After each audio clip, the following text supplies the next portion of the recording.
大家好，这里是智慧人生，我们每天都在您的身边。当人到了70岁，要记住有3件事情是不能做的，如果做了可能会带来不好的后果，这并不是迷信。到了70岁，经历了无数的风雨，品尝了人生的各种滋味，许多真理也在时间的流逝中逐渐变得清晰。在这个年纪，对世间的很多事情都有了更深刻的理解，很多年轻时不以为然的观念，现在也慢慢变得明确和可感知。这种变化并不是因为年老而变得迷信，而是因为岁月的积累让我们理解了其中的深层含义。人生就是一个从无知到觉悟，再到最终洞察真理的过程。人到70，岁月的沉淀让我们积累了丰富的经历与智慧。在这段人生旅程中，我们不仅收获了回忆，更逐渐明白了一些深刻的道理。随着时间的推移，许多人开始意识到，面对生与死、亲情与财富、孤独与陪伴，如何选择与应对至关重要。其中，人有3不送的观念愈发显得引人深思。这一观点并非迷信，而是多年生活经验的总结，提醒我们在生活中学会如何更好地面对人际关系的复杂性。我们常常在心灵深处反思自己在亲情、财富和孤独面前的态度，最终达成一种平衡与和谐。接下来，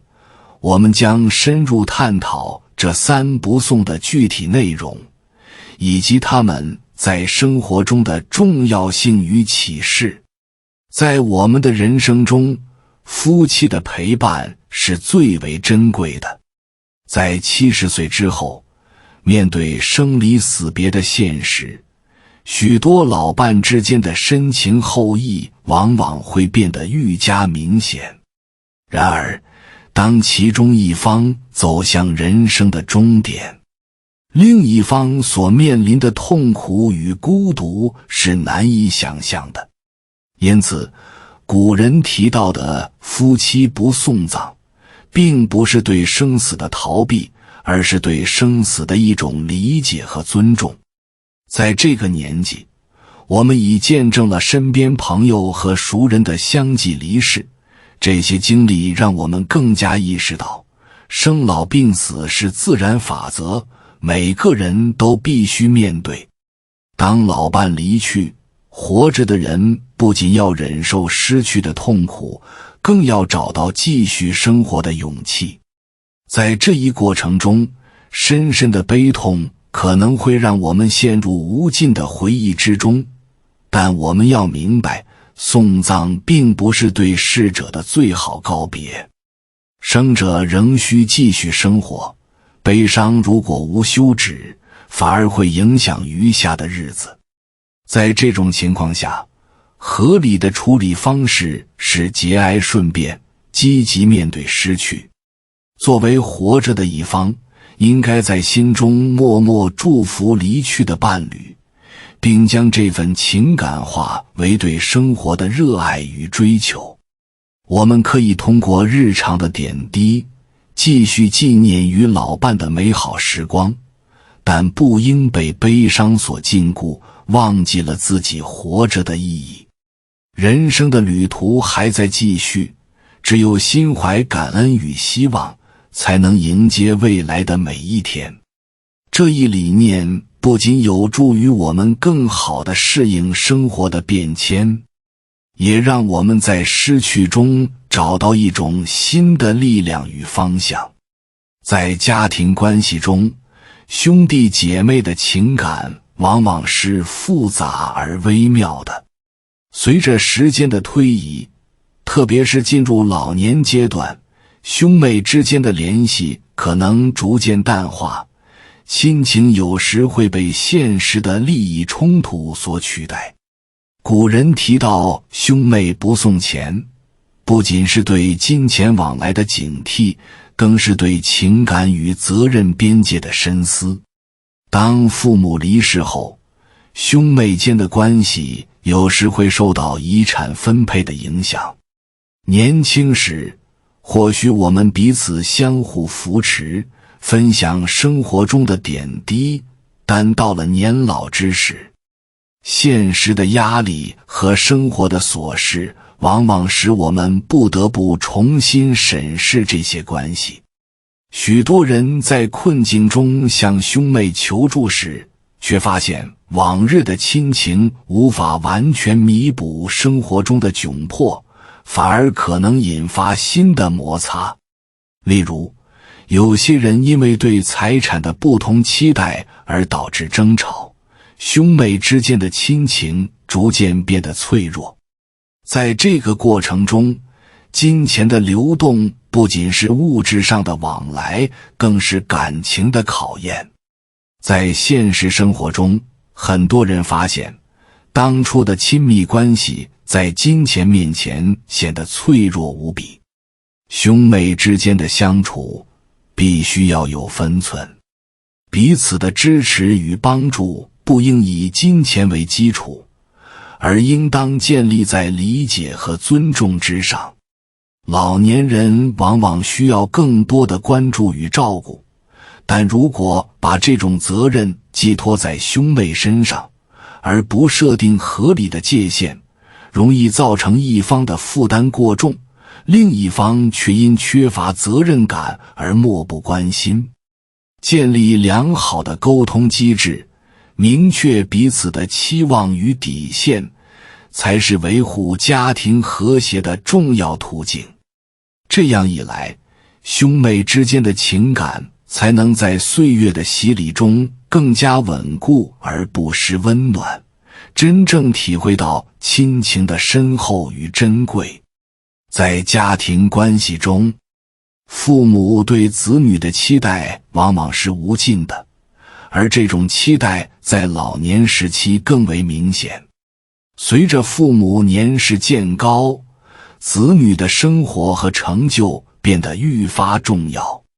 古人常说子孙不送房，这不仅是对物质支持的反思，更是对亲情和责任的深刻探讨。当父母为孩子倾注心血，期盼他们能拥有更好的生活时，子女也许会因为生活的压力或工作繁忙，无法及时回报这份深厚的爱。许多父母在年老时，面对子女不愿提供住房的现实，心中难免生出失落和委屈。这样的情感往往是对亲情的一种渴望和对责任感的失落交织而成。子女虽然心中有愧，却常常被现实所牵绊。在当今社会，购房不仅是一项巨大的经济负担，也是家庭关系中的一个重要议题。很多年轻人在职场中拼搏，却面临高房价的压力，无法为父母提供理想的居所。面对这样的困境，父母与子女之间的沟通显得尤为重要。子女若能理解父母对家的渴望，并以情感来填补物质上的缺失，或许能够减轻这一负担带来的隔阂。然而，反过来，父母也需要理解子女所承受的压力。在这个快节奏的时代，生活的挑战使得许多年轻人难以兼顾家庭与事业，心力交瘁的同时，仍在努力追求更好的未来。对父母而言，给予子女更多的理解与支持，鼓励他们在自己的道路上勇敢前行，或许比金钱上的给予更为重要。建立良好的沟通和相互理解，能够让家庭关系在风雨中愈发坚韧。只有这样，才能真正实现代际之间的情感传承与责任感的延续，让家庭在亲情的滋养中保持温暖与和谐。在复杂的社会关系中，职场同事之间的相处常常反映出生活的不同哲学。有时候，这些哲学并非通过正式的交流而显现，而是通过日常的行为和态度潜移默化地影响着彼此。在吴山的工作环境中，同事们各有各的生活态度，他们的哲学观点有时让人深思，也给吴山带来了启发。其中一位同事李伟向来以积极乐观著称，每当面对工作中的挑战，他总是能够保持冷静，寻找解决问题的办法，而不是沉浸在负面情绪中。李伟常说，工作就是生活的一部分，不必把它看得太重。他的这种态度让团队在压力下依然能够保持活力，反而更能凝聚人心。在他的影响下，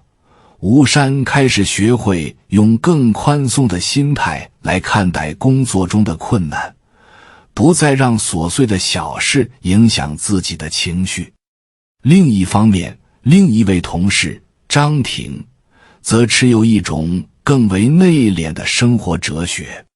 他相信每个人都在为自己的目标而努力，工作是实现这些目标的重要途径。张婷常常在午餐时与吴山分享自己追求生活平衡的心得。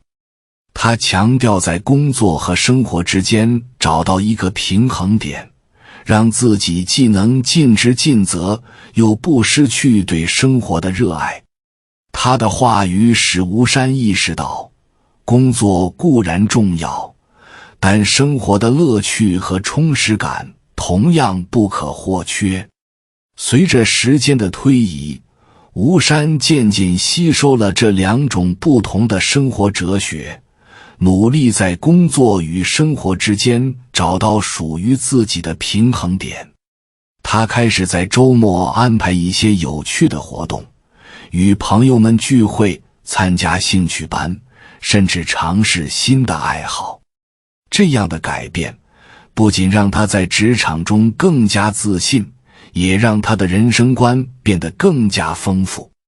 通过观察同事们的生活态度，吴山意识到，每个人的生活哲学都源于个人的经历和理解。无论是乐观的应对，还是追求平衡，都是对生活的深刻反思。这样的相互影响与学习，不仅让他在工作中变得更加游刃有余，也让他的人生充满了更多的可能性。在职场这个小小的世界里，人与人之间的哲学交汇，使得生活的每一天都变得更加有意义。随着时间的推移，吴山的成长历程逐渐展开，他开始在职场和生活中寻找属于自己的方向。初入职场时，他怀揣着对工作的热情，却常常因压力而感到不知所措。面对繁重的任务和高强度的竞争，吴山常常感到自己无从应对，内心的焦虑逐渐累积，让他对工作的热情开始减弱。然而，在同事们的影响下，吴山逐渐意识到，面对压力，积极的心态和适度的放松是多么重要。他开始尝试将李伟的乐观态度融入自己的生活，努力用更积极的视角去看待挑战。当他再一次面对复杂的项目时，他不再是单纯的担心失败，而是主动寻求解决方案，并且从中汲取经验。与此同时，张庭的生活哲学也让吴山开始重新审视自己的生活选择。他意识到，工作虽重要，但生活的多样性和乐趣也不容忽视。于是，吴山开始给自己设定小目标，无论是学习新技能还是参加兴趣活动，他都努力让生活变得更加丰富多彩。这种自我挑战不仅增强了他的自信，也让他发现了自己许多未曾发掘的潜力。吴山的变化在团队中逐渐显现，他不仅在工作中表现出色，也成为了同事们眼中的积极分子。每当团队遇到困难，他总能鼓舞大家，带领团队共同面对挑战。他的成长不仅提升了自己的职业能力，也为同事们带来了更好的工作氛围。这一切的改变让吴山深刻体会到成长的意义。他明白，成长并非一蹴而就，而是在不断的探索与调整中找到自我。通过与同事们的互动，他不仅提升了专业能力，更在生活的方方面面学会了如何找到平衡，如何享受工作与生活带来的每一次体验。这样的成长成为了他人生旅程中最为宝贵的财富。经过一段时间的努力与自我反思，吴山的成长历程不仅在职场中体现，也在他的内心深处留下了深刻的印记。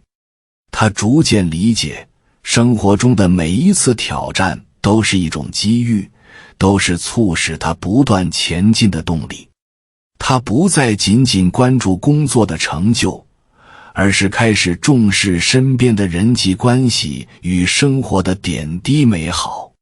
吴山明白，成长的过程并非总是一帆风顺，而是充满了曲折与反思。他学会了接受失败，从中汲取教训，而不是让其成为束缚自己的桎梏。这样的心态改变让他在面对未来的未知时，心中充满了勇气与期待。他也更加珍视与家人、朋友的时光，努力营造和谐的生活环境，明白人生的意义在于这些看似平常却又至关重要的瞬间。在工作与生活的平衡中，吴山找到了属于自己的节奏。他开始主动参与各类活动，分享自己的经历与心得，激励更多人追求自己的梦想。这样的互动不仅丰富了他的生活，也让他感受到一种从未有过的满足感和归属感。吴山的故事正是一个关于成长、坚持与爱的旅程，最终让他成为了自己最想成为的人。感谢你看到最后，回复一句三阳开泰，祝愿你阳气永驻，与光明相伴。如果今天的分享对你有所帮助，请按个赞给我响应。还没有订阅频道的，请点击屏幕右侧的订阅按钮与我建立连接，随喜转发，功德无量。